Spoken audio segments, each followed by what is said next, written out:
पक्षप्रमुख म्हणून उद्धव ठाकरे यांची निवड वैध असल्याचे कोणतेच पुरावे उद्धव ठाकरे गटाला सादर करता आले नसल्याची बाब विधानसभा अध्यक्ष नार्वेकरांनी निकालामध्ये नमूद केली होती। पण 2013 साली उद्धव ठाकरे यांची पक्षप्रमुखपदी निवड होत असताना खुद्द राहुल नार्वेकरच त्या बैठकीला उपस्थित असल्याचा फोटोज ठाकरे गटाने समोर आणलेला आहे। पाहूयात हा रिपोर्ट। नार्वेकरांच्या उपस्थितीतच ठाकरेंची पक्षप्रमुखपदी निवड। नार्वेकरांच्या हजेरीचा फोटोज अरविंद सावंतांनी आणला समोर। 2013 सालच्या ठाकरेंच्या निवडीचा व्हिडिओ व्हायरल। मी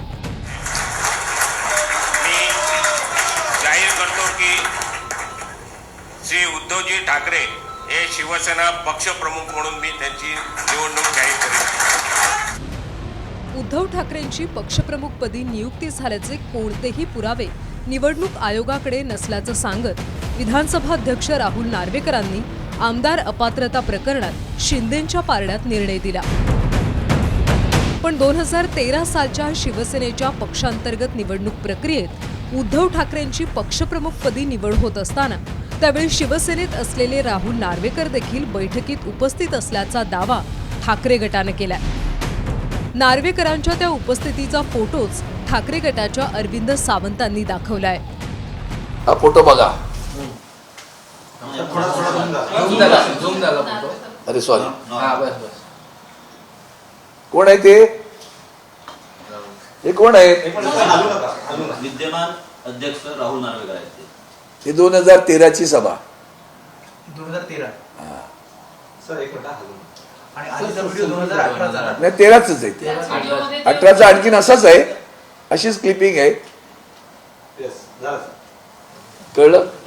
जे समजा काही असं काही निवड झाली किंवा घटनेमध्ये बदल झाला किंवा पक्षाच्या रचनेमध्ये एखादं नवं पद निर्माण केलं गेलं, ते विधानसभा अध्यक्षांना आणि केंद्रीय निवडणूक आयोगाला आणि राज्य निवडणूक आयोगाला ऑफिशियली ते कळवावं लागतं आणि तो बदल हा त्यांच्याकडनं अधिकृतपणे त्या बदलाला मान्यता स्वीकृती घ्यावी लागते।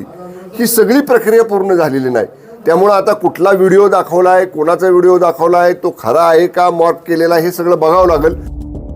अरविंद सावंत दावा करत असलेला हा फोटो 2013 साली शिवसेना भवनात पार पडलेल्या पक्षांतर्गत निवडणुकीतला असल्याचं बोललं जातं। शिवसेनेची कायदेशीर बाजू सांभाळणारे ॲडव्होकेट बाळकृष्ण जोशी यांनी या पक्षांतर्गत निवडणुकीत मुख्य निवडणूक अधिकारी म्हणून काम पाहिलं होतं। या बैठकीच्या व्हायरल होत असलेल्या व्हिडिओत शिवसेनेची नवनियुक्त राष्ट्रीय कार्यकारिणी सुद्धा उपस्थित असल्याचं दिसून येत आहे। याबाबत येत्या 16 जानेवारीला खुद्द उद्धव ठाकरे हेच सविस्तर बोलणार आहेत। ते नंतर बोलू, त्याच्याबद्दल आम्ही ऐका त्या सगळ्या मुद्द्यांवरती आम्ही मला वाटतं 16 तारखेला एक व्यवस्थित प्रेस कॉन्फरन्स मोठी घेणार आहोत। त्याची सुद्धा माहिती तुम्हाला आज उद्या आम्ही देऊ। आमदार अपात्रता प्रकरणात निकाल देताना नार्वेकरांनी शिवसेना पक्षाच्या घटनेतली 2018 सालची दुरुस्ती, पक्षप्रमुख पदाची नियुक्ती आणि राष्ट्रीय कार्यकारिणीचं महत्त्व या 3 मुद्द्यांचा विचार केलाय। राजकीय पक्ष कुणाचा याबाबतच्या निर्णयासाठी नार्वेकरांनी परिशिष्ट 10चा आधार घेतल्याचा दावा केलाय। निकाल देताना शिवसेना पक्षाची 1999 सालची घटना ग्राह्य धरल्याचं निकालात नमूद करण्यात आलंय। 2018 साली शिवसेना पक्षाच्या घटनेत केलेली दुरुस्ती घटनाबाह्य आहे, कारण निवडणूक आयोगाकडे 2018 सालची सुधारित घटना उपलब्ध नसल्याचं नार्वेकरांनी निकालात म्हटलंय।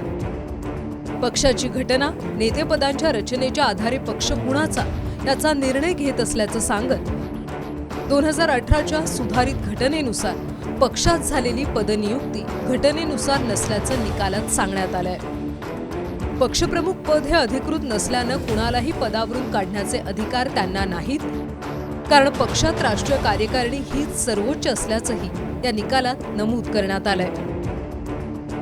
आता 2013 साली पक्षप्रमुखपदी उद्धव ठाकरेंची निवड होत असतानाचा व्हिडिओ समोर आणत ठाकरे गटानं नार्वेकरांना उघडं पाडण्याची रणनीती आखलीय।